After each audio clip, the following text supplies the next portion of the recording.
છોકરાઓને તો મજા પડે પણ મોટાને પણ મજા પડી જાય એવી સરસ મજાની આજે બહુ જ મસ્ત મજાની તમારા માટે હું ડીશ લઈને આવી ગઈ છું। મિત્રો મારી વિડીયો સારી લાગે તો પ્લીઝ મને એક લાઈક કરજો। ઓકે મિત્રો, બાય બાય। તમારું તમારા પરિવારનું ધ્યાન રાખજો। મિત્રો કેમ છો? જય શ્રી કૃષ્ણ। આજે આપણે બનાવવાની છે કોકોનટ ઇડલી। તો કોકોનટ માટે મેં એક નારિયેળ ફોડી તાજો લઈ લીધું છે, એને આપણે છણીને વાપરવાનું છે। સાથે એક વાટકી ભરી મેં સોજી લીધી છે, એક વાટકી ભરી અને દહીં લેવાનું છે। જેટલું દહીં એટલી સોજી ચારી અને મોટા વાસમાં લીધી છે। દહીં નાખી દઉં છું અંદર। હવે આપણે દહીં અને સોજી આવી રીતે મિક્સ કરી દેવાનું છે। દહીં અને સોજી ખાટું દહીં લીધું છે, સરસ મજાની ઇડલી બને એના માટે। તો સરસ આપણે મિક્સ કરી દીધું છે અને હવે આપણે આને 15 મિનિટ સુધી ઢાંકી અને મૂકી દઈશું। અને આપણે જે કોકોનટ લીધું છે ટોપરું, એને છીણી લેવાનું છે। ટોપરું આપણે આવી રીતે અંદરથી પહેલાં નીકાળી દેવાનું છે।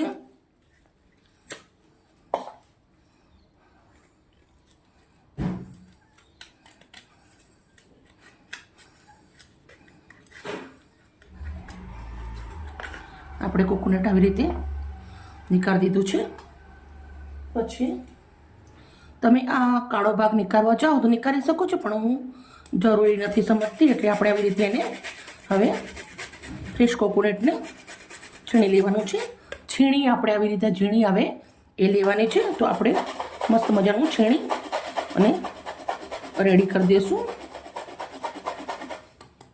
બધું જ છીણ આપણે આવી રીતના ઝીણું ઝીણું કરી દેવાનું છે। અડધા કોકોનટમાંથી આપણે આટલું બધું છીણ વાટકી એટલું નીકળી ગયું છે। હવે આપણે 15 મિનિટ જેવું થઈ ગયું છે અને અંદર નાખી દઈશું કોકોનટ ટોપરું, મતલબ થોડું પાણી નાખું છું। બેટરને પાછું મસ્ત મિક્સ કરી દેવાનું છે।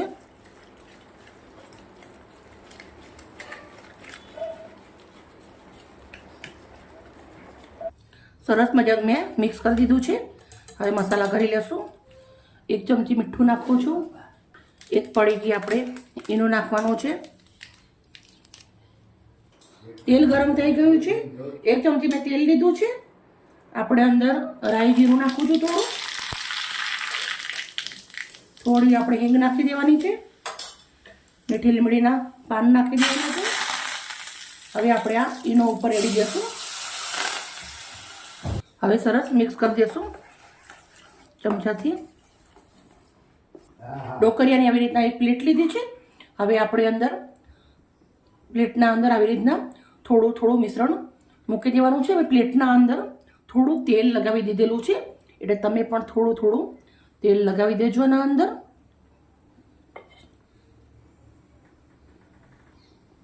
બધા જ આપણે સરસ લાગી ગયા છે। એક ઢોકળિયાના અંદર આપણે 1 લોટા એટલું પાણી ગરમ મૂકી દીધું છે। પાણી મસ્ત ગરમ થઈ ગયું છે। હવે આપણે ઇડલીની પ્લેટો મૂકી દેવાની છે।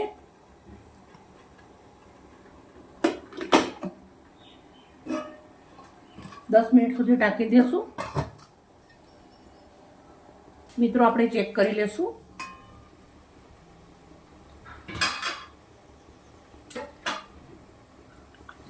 આપણી ઇડલી મસ્ત ફૂલી ગઈ છે। ચક્કું આપણું જો કોરું નીકળે છે એટલે આપણી ઇડલી રેડી થઈ ગઈ છે। ગેસ બંધ કરી દઉં છું અને આપણે પ્લેટને બહાર લઈ અને થોડું ઠંડુ પડી જાય પછી આપણે એને નીકાળી દઈશું। મસ્ત આપણી ઇડલી જોઈ શકો છો એકદમ સુપર રેડી થઈ ગઈ છે।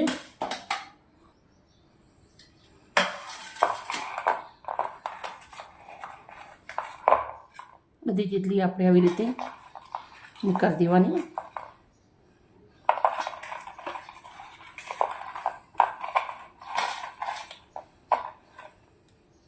એકદમ મસ્ત મજાની રૂ જેવી છે।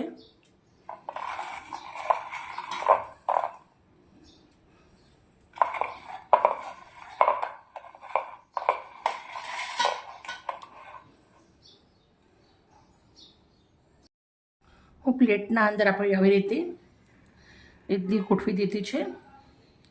મસ્ત મજાની જોડે ચટણી લીધી છે, ડુંગળી લીધી છે, ને કોકોનટ ઇડલી છે એટલે આપણે આના અંદર કોકોનટની વાટકી બનાવી દીધી છે, જે કાચલી આવે એની મેં સરસ વાટકી બનાવી દીધી છે.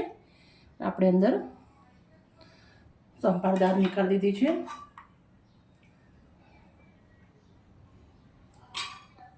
ડુંગળી તમારી છે, પણ આપણે અંદર લીલા મરચાં પણ તર્યા છે મેં. બહુ સરસ લાગે છે ઇડલી જોડે, એટલે એ પણ આપણે ડીશના અંદર લઈ લેશું. મિત્રો, આજની મારી વિડીયો તમને કેવી લાગી? સારી લાગી હોય તો પ્લીઝ મને એક લાઈક કરી દેજો. ડુંગળી ઉપર આપણે થોડું એવું મીઠું ભભરાવી દઉં છું. મરચાંના અંદર મીઠું નાખેલું જ છે. છોકરાઓને તો મજા પડે, પણ મોટાને પણ મજા પડી જાય એવી સરસ મજાની આજે બહુ જ મસ્ત મજાની તમારા માટે હું ડીશ લઈને આવી ગઈ છું. મિત્રો, મારી વિડીયો સારી લાગે તો પ્લીઝ મને એક લાઈક કરજો. ઓકે મિત્રો, બાય બાય. તમારું તમારા પરિવારનું ધ્યાન રાખજો.